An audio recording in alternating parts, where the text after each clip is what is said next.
Herbal Punk. Today we have the great pleasure to speak to our guest, Lisa Campbell, a fellow lover of herbs. Today we will be exploring frankincense, so stay with us. Hello, Lisa! Hello, Miss Green. Thank you so much for joining us today. How are you? Quite well, thank you. How are you? I am very well too. I'm very looking forward to hearing from you and learning from you. So, Lisa, I love your dedication and eagerness to herbalism. I know you have been studying herbs for about a year and a half.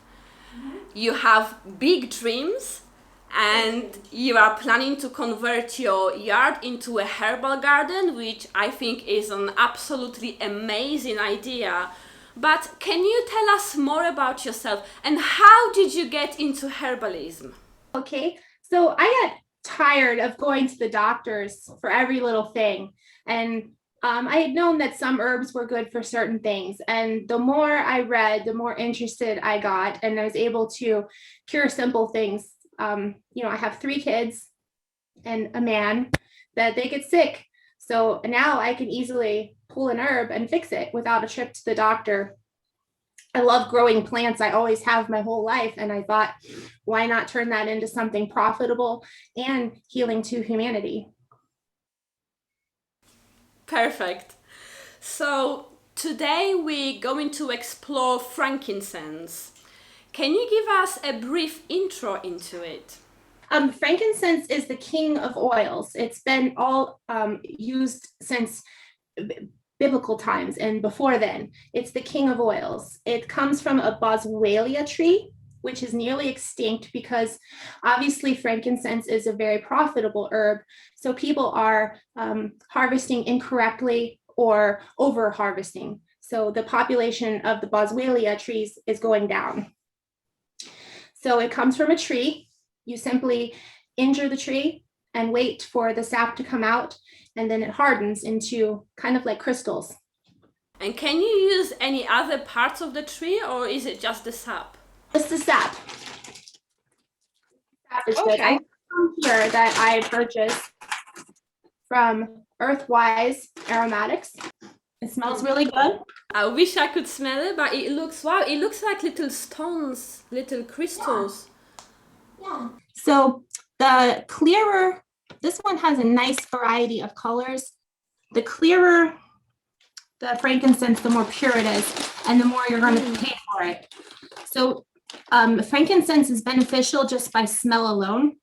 You can burn it. How could you describe the smell? It'd be very difficult to describe the smell. It's very spicy.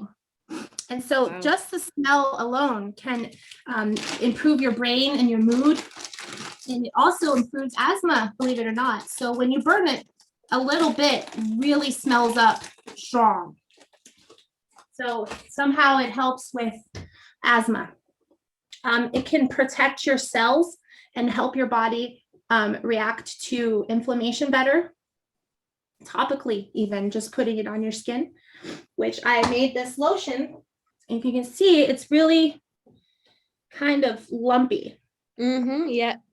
So I didn't like the way that turned out, but it really works.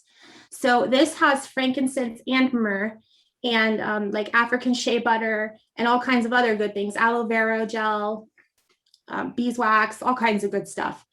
But I have really bad arthritis in my back. And when my honey is nice enough to put it on for me, I have no arthritis symptoms for 3 days at least. Very, very impressive.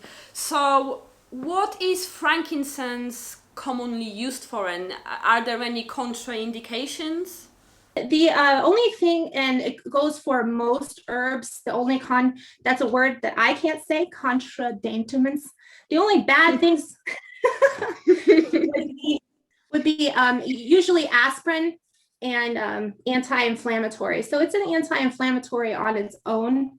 You wouldn't want to use it if you were taking prescription anti-inflammatories or aspirin. And that's usually the case with most herbs. Okay, that's very helpful. Thank you for clarifying that. So you've mentioned the arthritis part and that the frankincense is good to relieve pain. Are there any other health benefits? It's really good for Crohn's. If you have a bad gut, like diarrhea all the time, or Crohn's, which is a stomach issue, frankincense is really good for the gut function, improving that, and the liver function. So I would imagine, I don't quite know yet how to make things to take internally with it yet, but I'll learn. Of course, I've got no doubt that you will. So it's really good for the skin, really good for the skin. It gets rid of blemishes and wrinkles. Ooh, very nice. Would you like to see how I make the frankincense oil real quick? We would love to, please. Well, as you saw before, the frankincense was really like pebbles. So it's very sticky when you break it apart. So you want to make sure, my honey put it in a bag for me. And since it's sticky, you don't want to get it on anything that you plan to use ever again. So now it's a powder. So how did you make this powder from the sap, from those crystals that you showed? How did you transform them into the powder? Oh, Yes. wow. So you just put the stuff in the baggie and put the towel on top of the baggie and roll it. A friend of mine having trouble breaking it up. He also used the heel of his boot, so that worked too. We have our crushed frankincense. Can you see the jar? Yes, I can see the jar. And I like a fourth product to the rest oil. So 3/4 oil, 1/4 frankincense. It doesn't have to be perfect. Since I did intend on making mine with myrrh as well, have some already ready to go. So since we're making it, we might as well. I like to put the myrrh in too. Smells really good. And then I like grapeseed oil, absorbs very well. So this is my cheapest preferred oil to use. Just go up with the oil.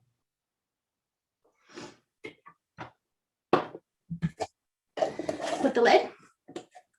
And I already have a really nice hot can of water here.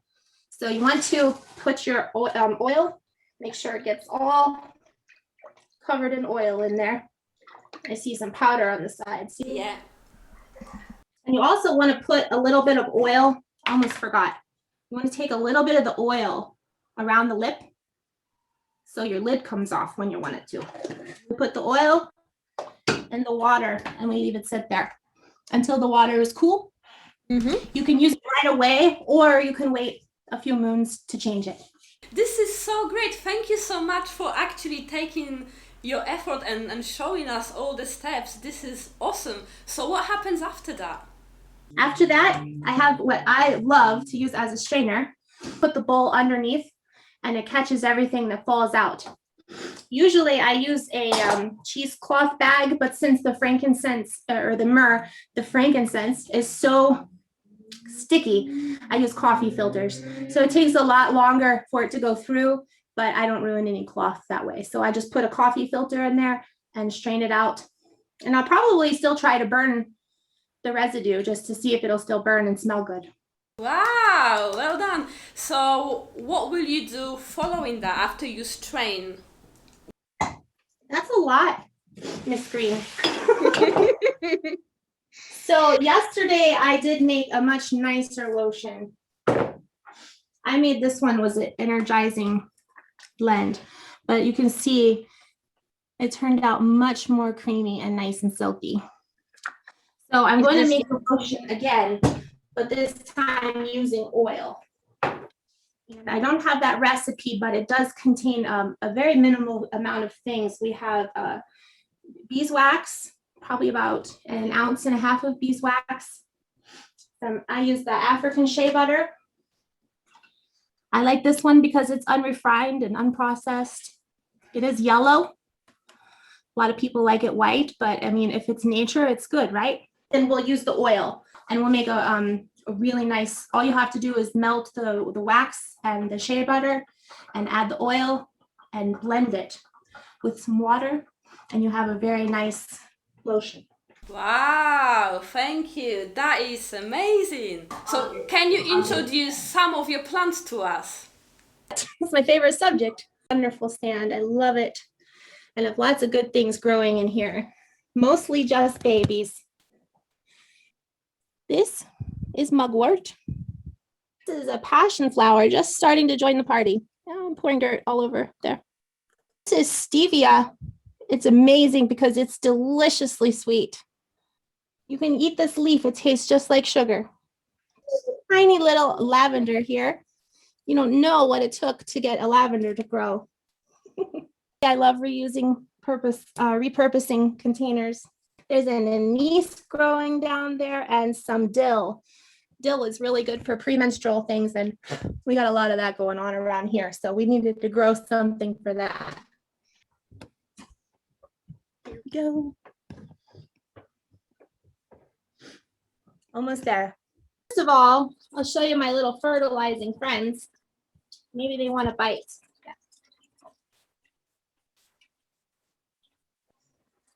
They provide us fertilizer. So I just dip in the water and I have fish water.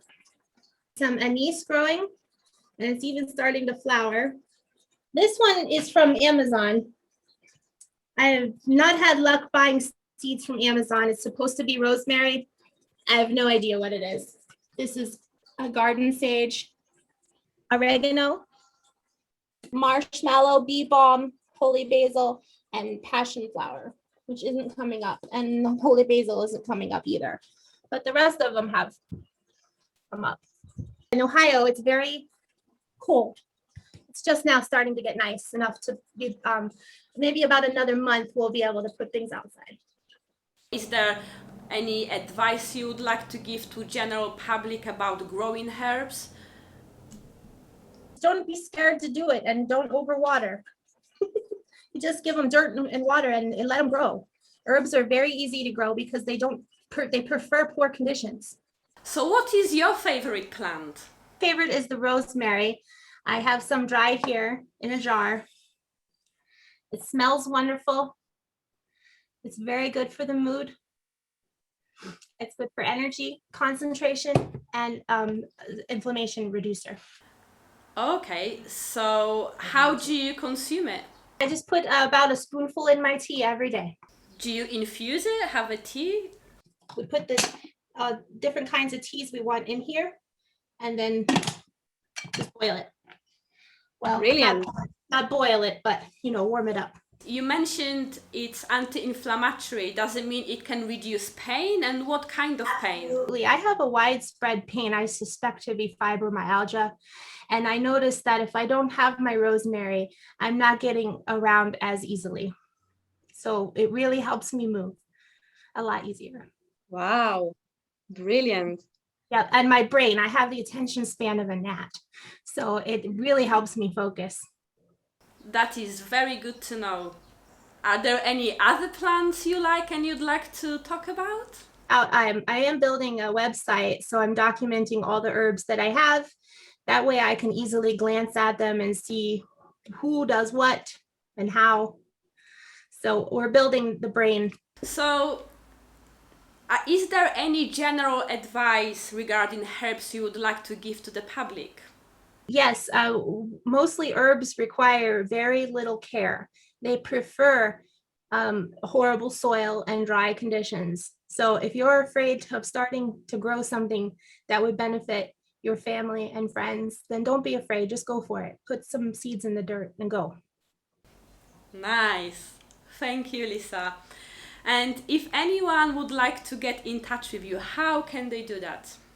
We have a website. It's called lisa@sweetieherbs.com. And that's sweetie, SWEETIE, herbs.com.